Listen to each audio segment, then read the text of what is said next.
بسم اللہ الرحمن الرحیم۔ السلام علیکم عزیز طلباء، سیوک سبجیکٹ کے ساتھ پروفیسر ندیم آپ سے مخاطب ہوں۔ دوسرے چیپٹر کا ٹاپک ہے آج فردر معاشرہ۔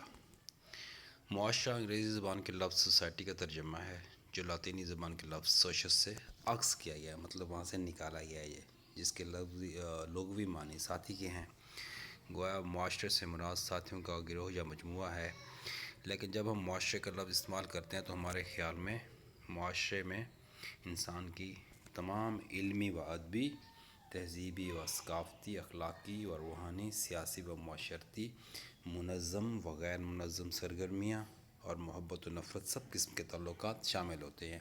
یہ معاشرے کے ایک تفصیلی، آپ ایک لحاظ سے کہہ سکتے ہیں، اس کی ڈیفینیشن ہے یا تعریف ہے کہ جو ساری سرگرمیاں ہیں انسان کی، یہ معاشرے کے اندر شمار ہوتی ہیں، جتنی بھی اس کا تعلق تہذیب سے ہو، ثقافت ہو، اخلاقیات، سیاسیات سے ہو، آپ کا معاشرتی رویے ہوں، منظم ہوں چاہے غیر منظم ہوں، یہ تمام کے تمام معاشرے کے اندر شامل ہیں۔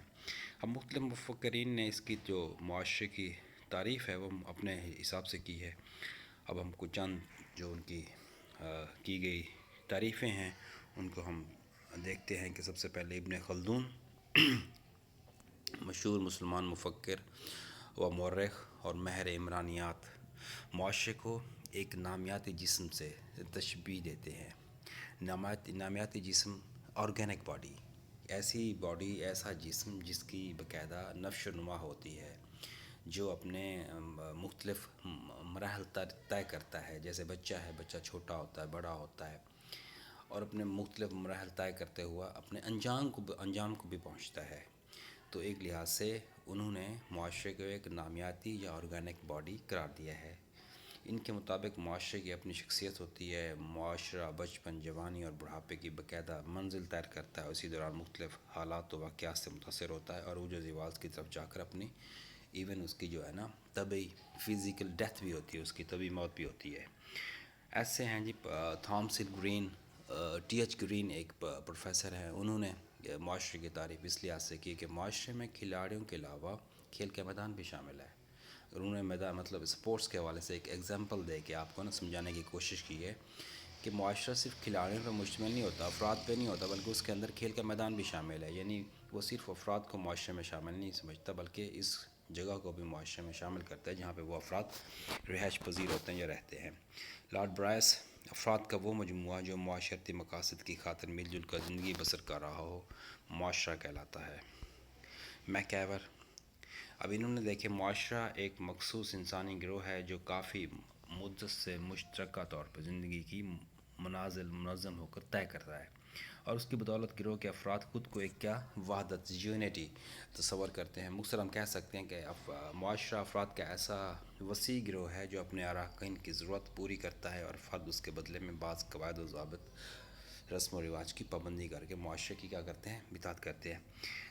اب کوئی بھی سوسائٹی ہو، اس کے جو آپ خصوصیات ہیں، کریکٹرسٹکس آف سوسائٹی، جسے آپ معاشرے کی خصوصیات، وہ کون کون سی ہیں، ان میں کون کون سی چیزیں پائی جاتی ہیں۔ فکر و عمل کی ہم آہنگی، جو سوچ ہے، جو عمل ہے، ان دونوں کا ایک جیسا، ان کے اندر ہارمنی، ہم آہنگی پائی جاتی ہے۔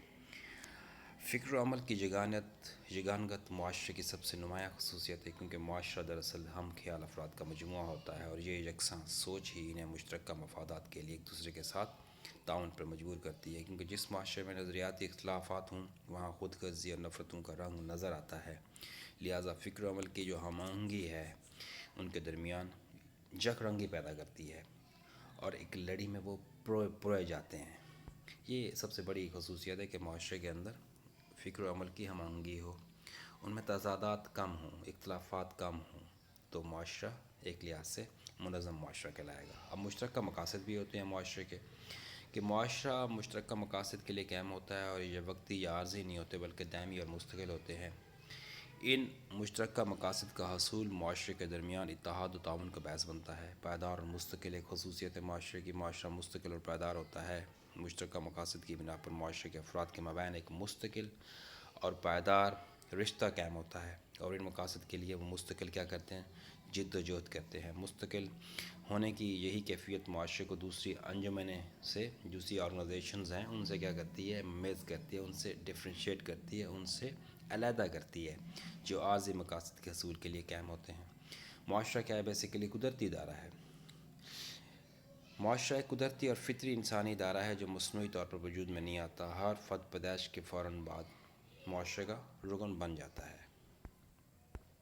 اس میں ہماگیریت ایک خصوصیت ہے معاشرے کی، کہ معاشرہ ہماگیریت کا حامل ہوتا ہے۔ انسانی زندگی کے تمام معاملات اس میں شامل ہیں۔ فرد کی زندگی کا کوئی بھی پہلو اس سے باہر نہیں۔ فرد کے تمام رشتے، خواہ شعوری ہوں یا غیر شعوری، منظم ہوں یا غیر منظم، معاشرے کے مرہون منت ہیں۔ تغیر پذیری، تبدیل ہونا نا، تبدیل ہوتا رہتا ہے۔ کس لحاظ سے؟ معاشرہ تغیر پذیر، افراد اور معاشرے کے اپنے اصول و قوانین ہوتے ہیں، لیکن وہ جامد نہیں ہوتے، رکے ہوئے نہیں ہوتے، اسٹیشنری نہیں ہوتے، ایک جگہ پہ تھم نہیں جاتے وہ، بلکہ فرد کی ذہنی تبدیلیوں کے ساتھ ساتھ ان میں کیا ہوتی ہیں، تبدیلیاں رونما ہوتی رہتی ہیں۔ اس طرح معاشرے میں تبدیلی کا عمل جاری رہتا ہے۔ ڈائنامک ہے بیسیکلی نا، تبدیلی اس کا ایک ناگزیر پہلو ہے معاشرے کا۔ آفاقی نوعیت، معاشرہ آفاقی نوعیت کا ہوتا ہے۔ یہ علاقائی حدود و قیود سے آزاد ہوتا ہے۔ یہ چند افراد پہ بھی مشتمل ہو سکتا ہے، بہت سی ریاستوں میں بھی ایک ہی پر بھی، یا ایک سے زیادہ یا ایک ریاست میں بہت سے زیادہ معاشرے ہو سکتے ہیں۔ یہ بیسیکلی آفاقی نوعیت کیا ہے؟ یونیورسل اس کی جو نوعیت ہے نا، یہ چند خاندانوں پر بھی مشتمل ہو سکتا ہے، اور دوسرا آپ اسے کہہ سکتے ہیں بہت سی ریاستوں پر بھی، یا پھر ایک ریاست میں بہت سے معاشرے بھی ہو سکتے ہیں، جیسے کہ بھارت میں بہت سے معاشرے موجود ہیں۔ اسلامی معاشرہ عالمگیر نوعیت کا، جیسے ملت کا تصور ہے ہمارے ہاں، کہ کوئی بھی مسلمان ہو وہ امت مسلمہ کا کیا ہے، ممبر ہے، چاہے وہ مسلمان یہاں پہ رہتے ہوں، سعودی عرب میں رہتے ہوں، امریکہ میں رہتے ہوں، کہیں پہ بھی رہتے ہوں، مسلمان دنیا کے کسی بھی خطے میں رہتے ہوں، اسلامی معاشرے کے بنیادی طور پر وہ کیا ہے، رکن ہے۔ معاشرہ کیا ہوتا ہے کہ جی، اس کا معاشرے کا یہ ہے کہ یہ منظم معاشرہ ہوتا ہے۔ معاشرہ چونکہ منظم ادارہ ہے، لہٰذا اس کے اپنے قواعد و ضوابط ہوتے ہیں۔ یہ قواعد و ضوابط اس معاشرے کو اپنے جیسے دوسرے معاشرے اداروں سے کیا کرتے ہیں، علیحدہ کرتے ہیں، ان سے ممتاز کرتے ہیں۔ اگر کوئی فرد ان قواعد و ضوابط کی خلاف ورزی کرتا ہے تو اس کو معاشرتی خلاف ورزی کا مرتکب سمجھا جاتا ہے۔ اور آگے دیکھیں ایک ٹاپک ہے فرد اور معاشرے کا باہمی تعلق۔ مقاصد ایک لحاظ سے کہ انسان معاشرتی حیوان ہے، فرد اور معاشرہ لازم ملزوم ہیں، دونوں کا باہمی تعلق بہت گہرا ہے۔ پیدائش سے لے کر موت تک ایک فرد معاشرے کے تعاون کا محتاج ہے۔ معاشرہ اس کی تمام ضروریات پوری کرتا ہے۔ علاوہ ازیں فرد کی شخصیت و کردار کی تعمیر معاشرے کے اندر رہ کر ہوتی ہے۔ آج سے ہزاروں سال پہلے یونانی مفکر نے جو بات کہی تھی وہ آج بھی کیا ہے، سچ ہے، کہ بیسیکلی انسان کیا ہے، انسان معاشرتی حیوان ہے۔ مین از اے سوشل اینیمل، یہ معاشرے کے بغیر اس کا گزارا نہیں ہو سکتا۔ اگر کوئی فرد معاشرے سے قطع تعلق کر بھی لے تو بھی کسی نہ کسی مرحلے پر اس کو معاشرے کی ضرورت رہتی ہے۔ بہرحال بقائے نسل اور انسانی پرورش، انسان جب پیدا ہوتا ہے تو بالکل بے بس و لاچار ہوتا ہے، وہ ایک گھونٹ پانی بھی خود نہیں پی سکتا۔ جانوروں کے بچوں کے برعکس انسانی بچے کی پرورش بہت مشکل کام ہے۔ اگر معاشرہ نہ ہو تو بچہ پیدائش کے کچھ دیر بعد کیا ہو جائے، اس کی ڈیتھ ہو جائے، اور آہستہ آہستہ انسانی نسل ختم ہو جائے۔ بقائے نسل انسانی اور بچے کی پرورش معاشرے ہی میں رہ کر کیا ہے، ممکن ہے۔ قوت گویائی، سننے کی جو قوت ہے، انسان حیوان ناطق ہے، اس کے اندر سننے سمجھنے کی نا ایک خاص صلاحیت پائی جاتی ہے۔ حیوان ناطق جو کیا کرتا ہے، جس کے اندر اس قسم کے پہلو پائے جاتے ہیں، سنتا ہے، بولتا ہے، ریشنل ہے بیسیکلی۔ اللہ تعالیٰ نے انسان کو بے شمار صلاحیتیں عطا کی ہیں، یہ صلاحیتیں معاشرے کی بدولت نشوونما پاتی ہیں۔ اگر فرد معاشرے میں نہ رہے تو ان صلاحیتوں کا نشوونما پانا بھی کیا ہے، ممکن نہیں ہے۔ مثلاً قوت گویات کے لیے، سننے کی قوت کے لیے اس وقت حاصل ہوتی ہے جب اس انسان معاشرے کے اندر رہے۔ اگر انسانوں سے دور اس کو جنگل میں چھوڑ دیا جائے تو وہ بولنا شاید، گویائی مطلب بولنے کی جو صلاحیت ہے وہ والی، شنیدن سننا، گوین یہ بولنا، قوت گویائی جو بولنے کی انسان کی ہے نا وہ، تو وہ بولنا کی جو سیکھنے کا عمل ہے، بولنا منہ سے، وہ والا جو ہے نا، سننے کی جو طاقت ہے انسان کی، جو بولنے کی بولنے کی جو طاقت ہے، وہ قوت گویائی بولنے کی جو طاقت ہے وہ تبھی ممکن ہے، انسان جو بات کرتا ہے منہ سے بولتا ہے وہ قوت گویائی بولنے کی طاقت، نہ سننے کی نہیں، وہ بولنے کی۔ تعلیم و تربیت، بچے کی تعلیم و تربیت معاشرے کی بدولت ہوتی ہے۔ جن لوگوں میں وہ رہتا ہے، جس قسم کے خاندان کے اس کا تعلق ہوتا ہے، وہ اسی قسم کی تعلیم و تربیت حاصل کرتا ہے، وہ اس کے مطابق اپنی ذہنی صلاحیتوں کو نشوونما کرتا ہے۔ تہذیب و ثقافتی ترقی، تہذیب ہو یا ثقافت ہو، اس کی ترقی بھی معاشرے کے اندر کیا ہے کہ اسی وقت ممکن ہے۔ انسان کی زبان، تہذیب، تمدن، علم، فلسفہ اور سائنس سب ترقی معاشرے کی بدولت ہیں۔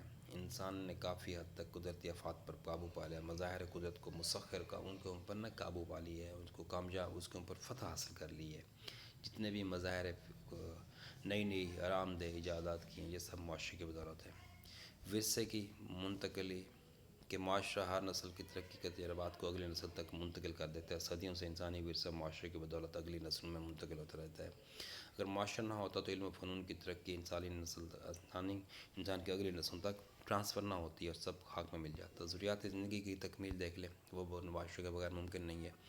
فرد کی بے شمار ضروریات کی تکمیل معاشرے کی بدولت ممکن ہے۔ فرد کو روٹی، کپڑا اور مکان کی بنیادی ضرورت کے علاوہ دیگر بے شمار اشیاء کی ضرورت پڑتی ہے۔ تقسیم کار کے اصول کی بدولت معاشرے کے افراد ایک دوسرے کی ضرورت، تقسیم کار مطلب ہر انسان کا اپنا اپنا کام ہوتا ہے، اور اسی بدولت ایک دوسرے کی ہم ضرورتیں پڑتی۔ کوئی مطلب کپڑا بناتا ہے، کوئی جوتے بناتا ہے، کوئی گندم پیدا کرتا ہے، غلہ پیدا کرتا ہے، تو ہر بندے کا اپنا ایک کام ہے، اور یہ جو ہے نا تقسیم کار کا مطلب یہی ہے۔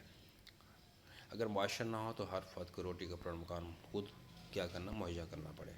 اجتماعی ترقی، تمام افراد کی اجتماعی ترقی کسی خاص گروہ یا طبقے تک محدود نہیں، بلکہ افراد کی اجتماعی ترقی معاشرے کا منشا و مدعا ہے، جو صرف اس کی بدولت کیا ہے ممکن ہے۔ مندرجہ ذیل نکات کی بنیاد پر ہم کہہ سکتے ہیں فرد اور معاشرہ ایک دوسرے کے لیے بہت ہی لازم ہے۔ یہ تھا آج کا ٹاپک، امید ہے آپ اس سے استفادہ حاصل کریں گے۔ نیکسٹ ہم پڑھیں گے کہ کمیونٹی کیا ہوتی ہے۔ اللہ تعالیٰ آپ کا حامی و ناصر ہو۔